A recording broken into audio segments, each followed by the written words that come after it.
Ladies and gentlemen, we are here to talk about a brand new anime film called All You Need Is Kill. This is based on an original book and story that came out in 2014.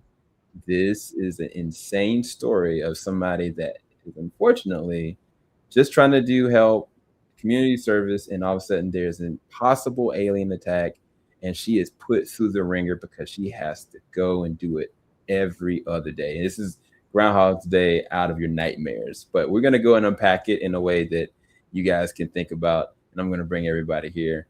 First on deck, I have Ronan the Chain. What's up, Ronan? I am so glad I didn't look into this movie that much. And I'll give you kudos to Instagram for putting this on my feed. I'm like, oh. Yeah, it's I can't wait to talk about it. Yeah. Next up, Siren. And It didn't have a lot of gore, but I loved it. we have so many others. I'm just gonna bring everybody on right now. All right. So everybody else is technically here. I think I apologize if they're not, but we're gonna go ahead and get right into it. So first off the bat, as far as the animation style, this is the people that actually helped out with the animatrix. I think. I mean, to me, sorry, you might be right about Big O. It definitely has semblance to that. It's got a really interesting aesthetic as far as the music vibe as well. So just the way that they built this, the framing of it is very unique. The art style of the actual book and the manga is very different than this. But how did you guys think about the animation as well as the music in this one? Ronan, what about you? It's so good, man. Like, it felt like hand drawn mixed with CG. And I love that. I love that aspect. And I already told you guys what we're watching. Like, I need the soundtrack to this movie. Like, it was so beautiful. At points, it felt tech. It had that manga, anime, video game vibe to it. And you mix it up with these two characters that we follow with the environment that if you're a sci-fi nerd, you'd be like, this feels like this and this. And it's the best melting pot. And hot take right now, it's probably the best film thus far of the year for me.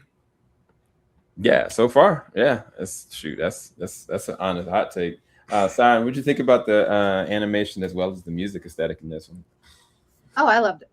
Like I said, it reminded me quite a bit of Big O from how it's staged to what feels like a continuation of story that just isn't quite told, even though it follows mainly the aspects of two main characters. It leads you down a very curious path as well. Like, you think the blonde guy is going to be the next part of this cohort that's happening when really he's just a player character. Yeah, they definitely subvert your expectations. And I think a part of that is the way that they started off. Like, it's like the character is trying to figure out what's happening and why is it happening again and again and again. And I think that the way that they kind of handle it, they do a great job with transitions in this. The transitions and the editing and the amount of attention to detail from an animation standpoint and also from a story standpoint, they keep the pacing going, even though each time they're going again and again and again. And we've seen, other films that kind of model certain things like this. But from an animation standpoint, I think this is on a top tier level, to be quite honest with you. Now, as far as seeing this in the movie theater, I know Ronan, I've already said, I may go back and see this in the movie theater as well. Mm-hmm. Do you think it's worth it from a sound design standpoint, or anybody wants to bring it up? I kind of regret watching it now like this. I wish I'd seen my first time on a Dolby Atmos theater, but hopefully tomorrow I can catch a screening of it and be like, all right, everybody, F off, leave me alone. I need to watch this again for just an hour and a half and leave me alone. It is, you can feel that. You can feel that with the scale. You can feel that with the close-ups. You can feel that when you see some tracking shots and you're like, if it felt that good on a regular TV screen here or monitor screen, imagine when it would feel on a big-ass, like, silver screen. And yeah, man, I think with the design of just the suits, the creatures, how stuff would pop up when a transition would occur in color and in scale. It serves it to be on a big screen, I think. No, for sure. Sorry. I don't think I'm going to be able to see it on the big screen, but if we ever get access to it again, I'm definitely queuing it up on my screen with my subwoofer and my soundbar, and I'm going to shake my entire dwelling. It's just going to be worst thing in the world for anyone around me. Yeah, I do think that they did a really good job with the sound mixing.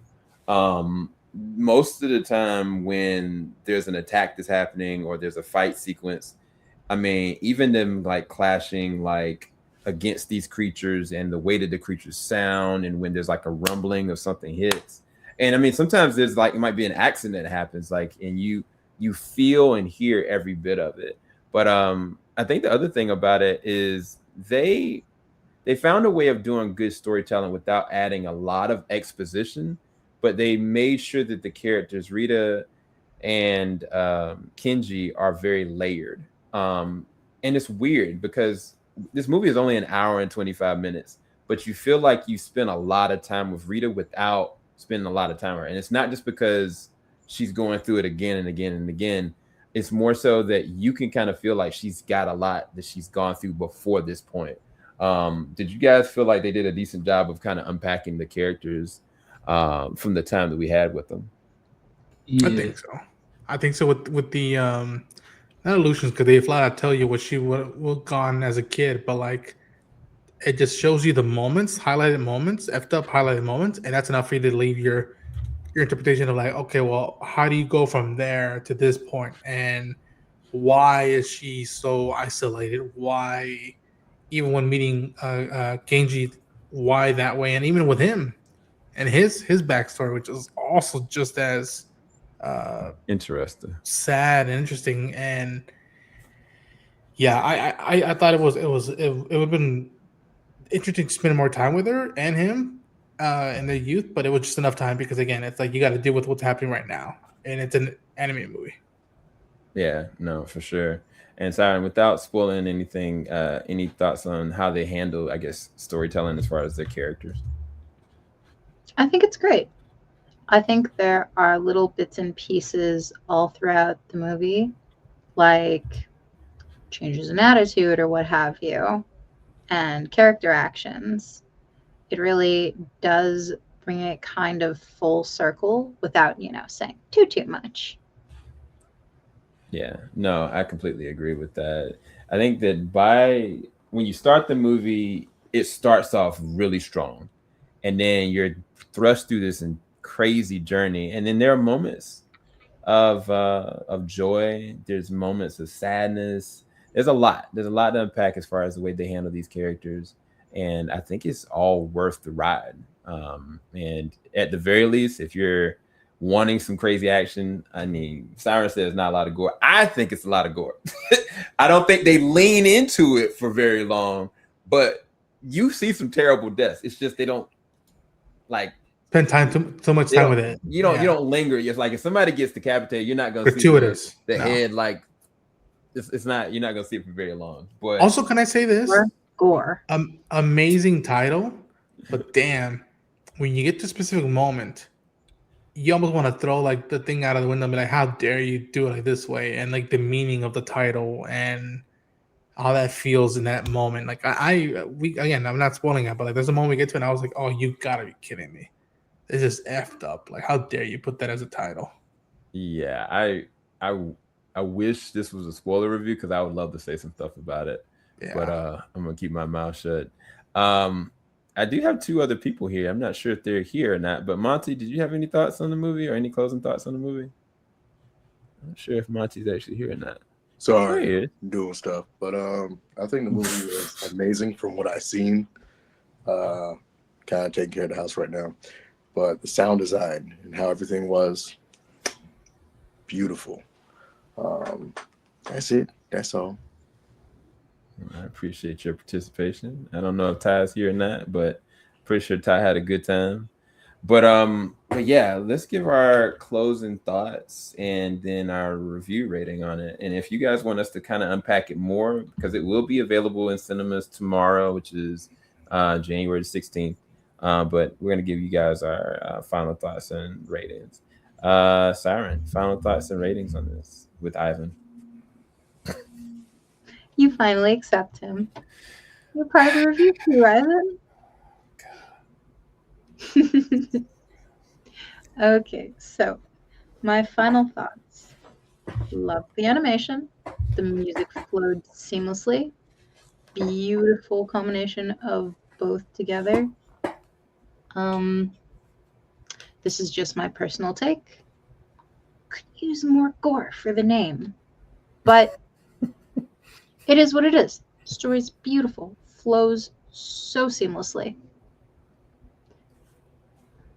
And rating, that's a little hard. You can do an A to F as opposed to numbers. I really want to give it an A, but Let's I do don't an A know. minus then. I think a B minus. It just feels like it was wrapped, but it wasn't like wrapped and packaged. If that makes sense. I want to say more, but I hear what you're saying. If I say any more, it'll go down a different path. But I respect it. It's still a B. It's still a good rating. You would recommend people to go and check it out in the theaters, or at the very least. Oh, absolutely. Okay. So thank you, Siren and Ronan. Final thoughts and rating. Final thoughts is that I effing dug this movie. I need a poster. I need it on Blu-ray ASAP, like that. And I'm like, kudos to the animation team, who, like, you can tell how much time was spent on just, again, style, the coloring. We didn't even talk about the coloring choices of this. I feel like something out of the 80s, something like that you would see in Watchmen in terms of a color palette. I adored it. And go do what I did. Go into it as cold as possible. Yeah. And not knowing much. And then even if you, and again, there's the only thing I'm gonna allude to. Even though if you recognize a feeling or stuff, it'll be a plus. Trust me, it was a plus for us. When me and Sam noticed something, we were like, ooh, this is dot redacted. And I'll leave it at that. I think I'm at like an A minus probably for me. I really, really dug it. And I'm very interested to see if I can catch it in the big screen, and also if I can catch the English dubbing and see how good it is, because you felt the emotions, you felt the kindred spirit, you felt the connections, and in a very good way, I think for me, you felt the time spent trying to achieve these goals. And that's where I'm at with it right now. No, respect for sure. For me, I think that the animation was great action, great sound design. I mean, I think that the way they take on this narrative coming from the book and other locations, I think they handled it in a very specific way that I really enjoyed. Yeah, I don't really have any negatives to put with it, because I can't say. I can't say why I can't. But I do think that this is something I'd absolutely go and watch in the movie theaters again. Just something I would watch any given Sunday. I would rate it at an A or an A minus, to be quite honest with you. I don't really have any negatives about it. This was really solid. And this is the easy recommendation because of how they handle it. It's not too gratuitous, and at the same time, it's connectable enough. There are not too many characters you have to understand their names. It's more so about the function, about who they are at the end of the day. And I think that they handle both sides of humanity in a very specific, poignant way with Kenji and with Rita. And I think that they did a really good job. And I do want to check out the dub as well. But yeah, A to A minus for me. And yeah, that is our concluding thoughts on this. Awesome. Yeah, no, I enjoyed it. All right, so Ronan, where can everybody find your content? You can find me at Ronan Unchained on YouTube and all the socials. Besides my own review, I might drop something else you should keep an eye out for. And shout out to Hiroshi Sakurazaka, the author of the novel. And again, kudos to everybody just involved with it. Like you can feel the attention to detail. And I got coverage for A Night of the Seven Kingdoms on my channel. And if I play my cards right, there's a lot more coverage of anime down the pipeline. Whoop, whoop. Let's go. Let's go. I've been pitching this for years to this man. I'm trying to get him on Attack on Titan, y'all. Hold tight. I'm gonna do it. Siren, where can everybody find your content? Hello, dear ghouls. So, as always, you can find me on TikTok at the same name down below, the Siren of Thorns. Same as YouTube and really anywhere else. You'll see me a lot on any of TeamJVS's stuff because I'll be helping Samuel with a good portion of what we're doing. Yes, sir. Thank you for showing out. And we've got a lot coming up. There are anime reviews that are coming down the pipeline. A lot of anime reviews, a lot of movie reviews, different coverages. We are going to an anime convention that's actually going on this weekend in the Washington, D.C. area called Anime Utopia. So we're going to be doing press coverage there. So stay tuned for that. We'll talk more about that later. But until then, guys, we'll see you later. Good night, everybody. Take care, everybody. Falling off the top of